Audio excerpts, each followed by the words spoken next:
Bonjour, aloha, kiro mabuhay. Hello tasters, hello world. If you are new to my channel, my name is Franz Gabriel. Welcome to my channel, welcome to Let's Taste Homemade by Franz.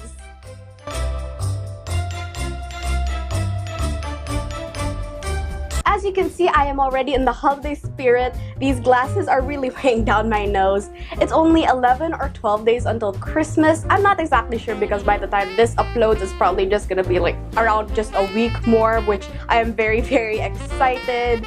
It's getting more colder, but without further ado, I will be showing you how to make these hot chocolate pops. They are perfect for any occasion and you can give them as gifts to friends or family, or if you're hosting a party, you can give them away as party favors. I got the recipe from Vitale. Hi guys, I'm Vitale. And I made a few different variations like this one. There is Oreo, there is one with sprinkles, one I mixed with white chocolate, and one that has marshmallows. These are really, really yummy. Let's make these hot chocolate pops. The first step to making our hot chocolate on a stick / hot chocolate pops is to melt our chocolate. I'll be using bittersweet chocolate. Here you go, if you can see that properly. And then white chocolate. Don't mind those little specks, that's just from cutting up the other chocolate. Okay, we are going to melt this and then move on to the next step. I will be using a double broiler for melting my chocolate, but you can also use a microwave to melt the chocolate. It's not melting just yet. As you can see, this has already started to melt. I added in a bit of flavorless oil. Don't use something strong like coconut oil or olive oil, although coconut oil would be good. I just added it so that the texture of the chocolate will be a bit more smoother and so that it will be easier to work with. It's still a bit tough, so I'm gonna add a bit more oil. Okay. Be careful when doing this. You should probably use a glass bowl. But I did this before and it's fine. Just be careful when you are doing this though. It's now soft and pretty smooth. You don't want it to be too thin so that it will be a little bit more easier to put in the popsicle stick. Okay. You don't want to overcook it. It will just become a lumpy mess. Now I am going to add my white chocolate. I'm not gonna wash the bowl because it's not really that necessary. Okay. This is gonna melt pretty fast since this is a small batch of chocolate. Yeah, see, it's already melting pretty fast. Just gonna add a bit of oil. I also love using coconut oil for this, though I said not to use a strong flavored oil. I also sometimes like using coconut oil. Oh my god, that's so hot. I just got steam on me. That consistency is perfect. You don't want to change it at all. I keep on putting oil so that it doesn't clump up, because that's a big problem if you're melting chocolate on a double broiler sometimes. Well, for me, because I'm using a metal bowl, and you have to be pretty quick with this. Okay. So first you want to cool down your chocolate because you don't want it to burn our mold. I will be using an ice cube tray. It's a bit small, so you might have to add 2 popsicle sticks into your milk. So I'm gonna let my chocolate cool down first while we start to assemble.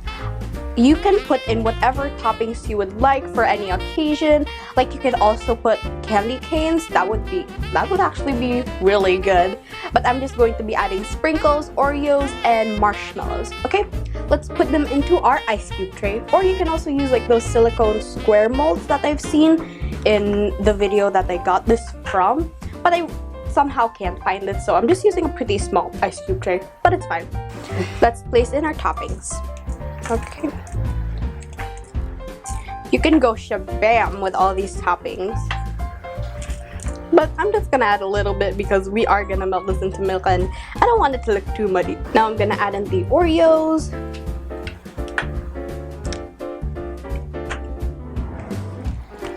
Okay. There we are. Then marshmallows.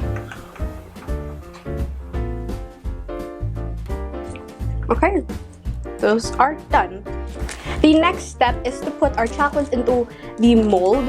I will be placing it into a piping bag, but you can also spoon it in. I just feel like I have more control with a piping bag. Okay, let's put this in. Do be careful. It's still a bit hot, but it's a bit more manageable.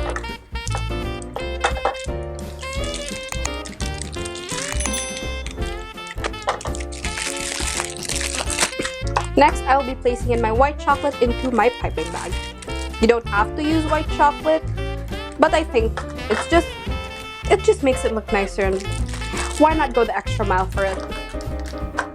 Since this is really quick and easy to make. It's kind of like a marble effect, but it's fine. So, first, let's take our bittersweet chocolate. I'm placing that into a cup first. You can tie up the end with a rubber band or a hair tie, but I will just be using my hand to close it off. Do be careful though, not to spill it. Okay. So open it, just snip a bit, and then place it in. Okay. The next one. It doesn't have to be perfect because we are still going to flatten it out. And if it's missing a bit more chocolate, then we can just pat it down.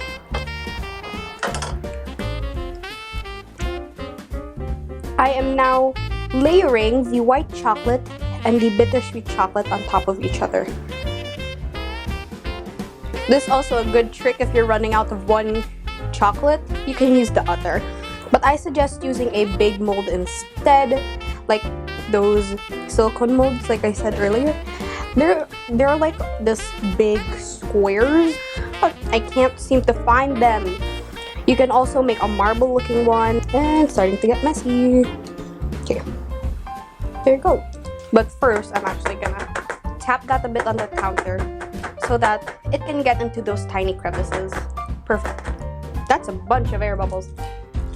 Now, I will be placing in popsicle sticks. You can actually, if your chocolate is way too runny, you can place it in the fridge first for around maybe 5 minutes, not too long so that it doesn't get hard. And then you can take it out and place the stick in. But since I have toppings in the bottom, it's kind of gonna help hold the stick in place. Okay. These will only take a few minutes to set, so if you have a last minute party, these are quick and easy to whip up. Okay, I am done. The sticks don't have to be perfectly in place, it's fine. Now we just leave it alone in the fridge and let it set. Then we're done.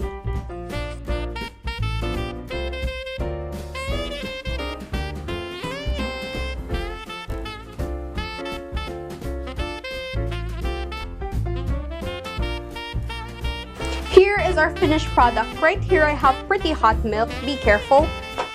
Now I am going to take one of our sticks and put it into our hot milk. This is the one with the sprinkles. It's so pretty and so cute. Okay. I might need to add 2 sticks into here, but it's fine. Ooh, that is pretty. This can also be the montage. I might have to add in 2 sticks here, so it's fine.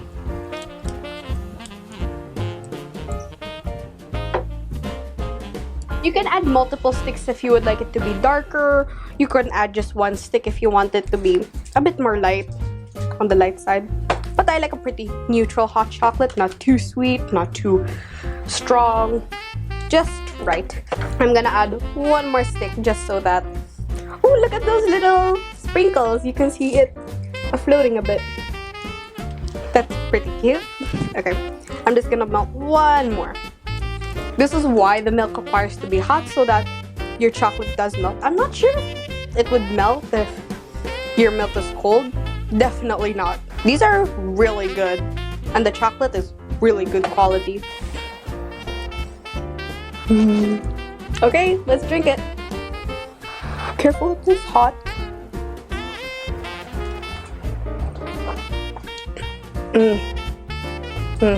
That is perfect for the winter. This is just perfect. I can have hot chocolate any time of the year, in the winter, in the summer. This is perfect. Same goes with ice cream.